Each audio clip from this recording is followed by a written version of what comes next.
Diversificação internacional dos seus investimentos.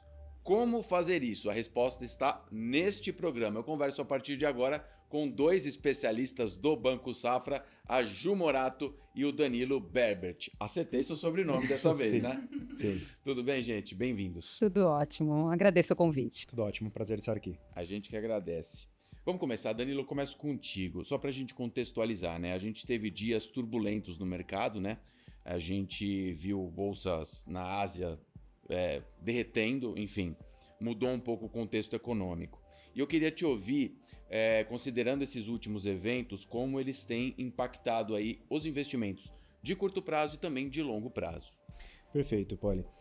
Efetivamente, isso começou na semana passada, quando saíram alguns dados de atividade econômica e de emprego nos Estados Unidos que vieram um pouco aquém do esperado pelo mercado. Então, o mercado já esperava algum esfriamento da economia americana que permitiria o início do ciclo de corte de juros, favorecendo ali um crescimento sustentável para a economia americana. Só que esses dados eles vieram aquém do que o mercado esperava e aconteceu que o mercado passou a contemplar uma probabilidade maior de recessão para a economia americana em relação ao que vinha vislumbrando antes. Então, um grande banco americano, por exemplo, subiu a probabilidade de recessão na economia americana para 25%.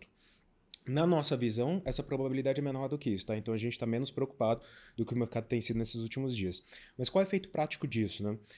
Bom, se a economia americana ela tem uma perspectiva de recessão ou está em recessão, bom, fazendo uma alusão para um paciente que está doente, você precisa aumentar a sua dose de remédio e aplicar uma injeção e etc. E transmitindo isso para o mercado financeiro, é como se o Banco Central ele precisasse cortar mais os juros e mais antecipadamente do que o esperado. Então, efetivamente foi isso que aconteceu. Os juros americanos fecharam bastante extraordinariamente nesses últimos dias. E se há uma perspectiva de recessão na economia americana, evidentemente isso é ruim para os ativos de risco globais, não somente a bolsa americana. Você imagina ali que a perspectiva de crescimento de receita para as companhias americanas ou para a rentabilidade dessas companhias, ela fica prejudicada mediante um cenário de recessão, né? Então a gente viu as bolsas americanas, o S&P e o Nasdaq realizando muito fortemente nesses últimos dias, mais especificamente ontem.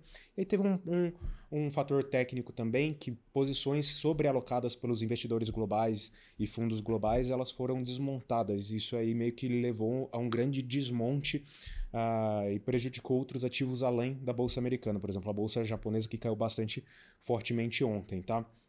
Qual é o impacto disso? Bom, primeiro, o início de ciclo de corte de juros não necessariamente ele é bom para a Bolsa. É necessário, olhando o histórico, que não venha acompanhado de uma recessão, ou seja, que seja um esfriamento da economia, mas que não ocorra o que se chama lá de pouso brusco, que seja um pouso suave. O mercado passou a contemplar não mais 25 bases, mas sim 50 bases de corte na curva de juros já em setembro. Então, está praticamente dado que começa em setembro, a gente considera ainda 25 bases nesse momento, tá? Agora, o que vale ressaltar, embora tenha sido uma forte realização, quando a gente olha o S&P, caiu 8%, o Nasdaq chegou a cair mais do que 10% das máximas registradas recentemente, o S&P é mais verdade para a Bolsa Americana do que provavelmente para qualquer outro ativo na história, é que a Bolsa Americana importa muito mais quanto tempo você está investido nela do que o momento exato em que você investiu. Então, ao longo de muito tempo, vai importar muito pouco se você está comprando hoje, daqui uma semana ou daqui um mês. E mais, na média, todo ano tem mais do que 3 realizações no S&P. Essa é a segunda realização neste ano. E essas realizações, às vezes, elas são fortes. Então, na média, os anos dessas realizações é superior a 10% cada vez que há um movimento desse. E não chegou a ser 10% dessa vez. Mas qual que é o ponto? Assim, toda vez que essa realização acontece, parece que é o final do mundo. Então o investidor fica apreensivo, acaba reduzindo o risco, geralmente diminui sua alocação no pior momento. Na nossa visão é o contrário disso, tá? Então é muito mais eficiente para o investidor ao longo do tempo realizar aportes recorrentes, principalmente para um ativo como a Bolsa Americana, que é um dos melhores ativos, se não o melhor ativo, no último século, na década, nos 5 anos, neste ano inclusive. Então fazer aportes recorrentes ao longo do tempo, de modo a mitigar o risco de estar investindo bem ou mal, do que ficar avesso nesse momento. Tá? Então, na nossa visão, é sim um motivo maior para a gente ficar mais cauteloso. Tá? Então, fica mais atento com a economia americana. Ela não, se ela entra em recessão, é adverso para o mercado acionário, mas por hora a gente continua confiante com o mercado acionário americano.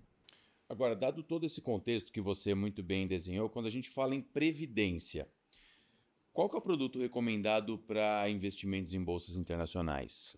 Bom, na Previdência a gente tem o Prev Internacional, um fundo aí que está demonstrando uma rentabilidade esse ano bastante interessante, tanto em relação ao CDI quanto ao S&P, tá?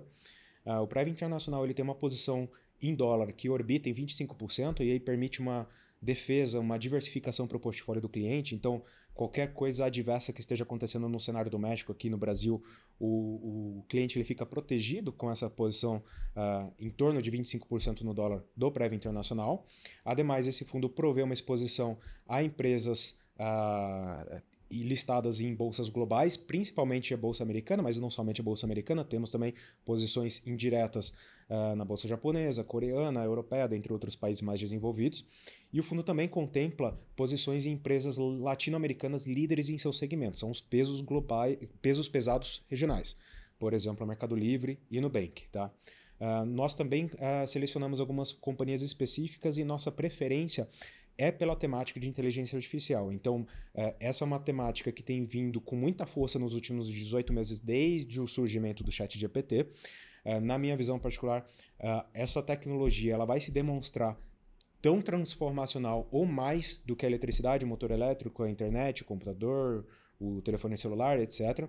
A gente vai ver o surgimento de novas tecnologias, serviços e nossa mudança, inclusive, do que a gente considera como trabalho, como lazer, como modo de vida, por conta da inteligência artificial. Então, isso deve acontecer mais ao longo do tempo. Então, nós gostamos desde as empresas que estão desbravando esse mercado, estão ali na fronteira científica e dos investimentos de capital em inteligência artificial, como Meta, né, o antigo Facebook, e Microsoft. Gostamos também da empresa que detém praticamente o monopólio do design de GPUs e data center GPUs, que é a NVIDIA. Tá? E gostamos também dos setores que possam se beneficiar dessa temática num segundo momento. Por exemplo, o setor de saúde, que deve se beneficiar tanto da facilidade e eficiência em diagnósticos, no controle de custos e também na criação de novos fármacos e medicamentos, por exemplo. A gente gosta do setor bancário, que deve se beneficiar também na parte de custos, mas também na prevenção a fraudes, na concessão de crédito, na gestão de ativos, na alocação de recursos. E, por fim, gostamos também do setor de consumo, que deve se beneficiar, por exemplo, na gestão de estoques, na gestão da cadeia de insumos, no marketing, na publicidade ultradirecionada, então sabendo especificamente que o teu perfil é aquele, direcionar a publicidade que de fato vai te interessar, né? Não seja algo tão massificado. Então, o Prev Internacional é basicamente esse produto. Hoje, na Previdência, é o nosso fundo ali que permite uma alocação global, empresas principalmente americanas, tá? Que se beneficiam da temática de inteligência artificial, que estão na fronteira científica e ainda com a posição em dólar de 25%. Perfeito. Vamos falar um pouquinho de Brasil aqui. A gente teve recentemente a manutenção dos juros, né? Tivemos a ata do Copom muito recentemente também. E de outro lado, a gente tem aqui as perspectivas para a renda variável. Eu queria que você avaliasse para a gente esse cenário de manutenção, essa mudança de tom, né, na política monetária que aconteceu recentemente, Danilo. Perfeito. Bom, saiu a ata hoje de manhã e ela foi um pouco mais rock na nossa visão, que isso significa foi um pouco mais dura, né? Então, é uma ata que indica ali se, porventura, sinais adversos em relação à inflação persistirem ou surgirem outros ao longo do tempo, ou o real, por exemplo, depreciar mais em relação ao dólar de modo que isso aumente as pressões inflacionárias, o Banco Central estaria disposto, então, a subir os juros, né? O que vale ressaltar aqui é que tanto nós quanto o mercado contemplamos esses juros em 2 dígitos por um bom tempo. Tá? E o efeito prático disso sobre as ações brasileiras, as companhias listadas, é que nós não gostamos de ter exposição hoje em companhias que estejam muito alavancadas financeiramente, de modo que o serviço de dívida seja muito relevante em relação ao lucro operacional. Isso significa que a rentabilidade e a lucratividade dessas companhias mais alavancadas ela é muito comprimida nesse cenário em que os juros permanecem em 2 dígitos por mais um bom tempo. A gente não gosta muito dos setores que são mais sensíveis aos juros, em que o consumidor ele precisa de um financiamento, de um crédito, de um empréstimo. Então, o setor de consumo, por exemplo, ou o setor imobiliário, a gente tenta evitar ter exposições a esses setores. O que a gente gosta? A gente gosta difícil integrar todos esses pilares, mas essencialmente são empresas de preferência que têm alguma exposição ou grande exposição da receita em dólar, que, ainda que não tenham essa exposição em dólar, que sejam grandes geradoras de caixa, líderes em seus segmentos, boas pagadoras de dividendos, tá? Que não estejam muito alavancadas financeiramente. Quais são esses setores? Então, na parte de exportadores, a gente gosta do setor de proteína animal, de papel celulose e de petróleo. Já na parte não dolarizada, a gente gosta mais dos setores defensivos, por exemplo, utilidades públicas como geração, transmissão e distribuição de energia e também de saneamento. A gente gosta do setor de bancos tradicionais, os grandes bancos aqui no Brasil, e especificamente na parte doméstica, gostamos de dois setores. O primeiro de incorporadoras de baixa renda, que foi um dos setores com rentabilidade, com resultados dos mais extraordinários da Bolsa nos últimos 18 meses. E na parte de consumo, muito especificamente, tudo que é mais atrelado a esporte e lifestyle. Muito bem, belo desenho. Ju, se eventualmente o cliente estiver assistindo a gente e ele não for de tanto apetite a risco, quais são as opções que ele tem? Perfeito, Poli. Em relação a esse patamar de juros que nós temos, que ainda continua atrativo, e olhando para o investidor que não está disposto a correr risco, nós temos opções como 2 fundos de crédito privado, que é o fundo Prev Capital Market VIP e também o Vitesse, aonde esses 2 fundos eles priorizarão a alocação em crédito de boa qualidade. Então, logo eu tenho fundos que oferecem consistência de rentabilidade com baixo risco e ainda superando o CDI. Então, nós temos sim alternativas para o cliente alocar expondo o menor risco. E ainda assim, se ele quiser proteger contra os efeitos de inflação, nós também temos o fundo Juro Real VIP. É claro que é uma estratégia que exige um prazo maior, pensando ali contra os efeitos, para amenizar no médio e longo prazo os impactos de inflação e também vislumbrando aí uma questão do corte de juros em um cenário, embora pareça um pouco distante, mas é tão aguardado aí para beneficiar outros setores também. Temos o Prev Maxwell, que é um fundo multimercado macro com uma estratégia quantitativa, que através de algoritmos matemáticos selecionará ali os seus ativos para compor a carteira do fundo. Então, seja alocação no Brasil ou no exterior, com o intuito também de superar o CDI. E como o Danilo mencionou anteriormente, nós temos o Prev Internacional, que já supera os 200% do CDI no acumulado do ano de 2024. Então, tem oportunidade. É claro que se quer opções com menor risco, nós temos o Capital Market VIP e o Vitesse. Quer proteger contra os efeitos de inflação? É o Juro Real VIP. Está disposto a buscar alternativas em diversas classes? Nós temos o Maxwell, o Internacional, ali buscando essas oportunidades no cenário global, e não menos importante, nós temos também o Kepler Advanced, que é um fundo multimercado, long and short, que busca também capturar ganhos e superar o CDI. Além desses produtos que eu mencionei, Poli, que envolve menor exposição a risco, não podemos esquecer que na Previdência também é possível expor a sua alocação a ativos com maior volatilidade.